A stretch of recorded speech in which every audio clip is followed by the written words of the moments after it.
Well, now we want to find the equation for an ellipse given its graph. Well, first thing we need to do is find some key coordinates on this ellipse. So the first thing we're going to find is the center. The center of this ellipse is located at -5, 7. And then we're going to look at some vertices or co-vertices. Well, first we'll go straight to the left. And we'll see a vertice of -18, 7 and -5, -5. Okay. Well, let's find the length of each of these from the center. So the distance from -18, 7 and -5, 7 is just, you can count if you need to. You go over 13 units. And the distance from -5, 7 to -5, 5 is, you can count if you need to, but it's 12 units. Okay. So the ellipse is longer along the x-axis than it is along the y-axis. So the standard equation for this ellipse would be x minus h, the quantity squared,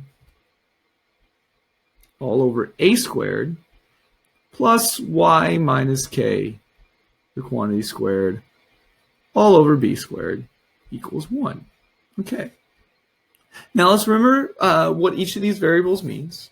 H comma k is the center of our ellipse.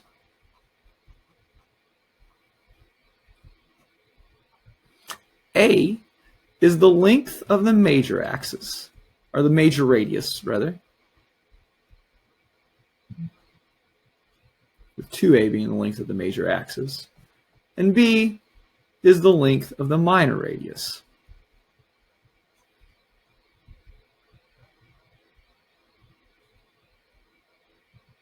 All right, so we go, plug in all our information, x minus the x coordinate for the center, which is -5, but x minus the -5 is x plus 5 squared over a squared, where a is the length of the major radius. Well, that's 13.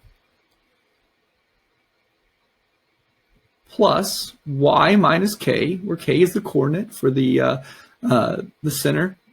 And if we go look, that's 7 over b squared, where b is the length of the minor radius, and that's 12, so 12 squared is 144, equals 1. And that is how we find the equation for an ellipse given its graph. Thank you.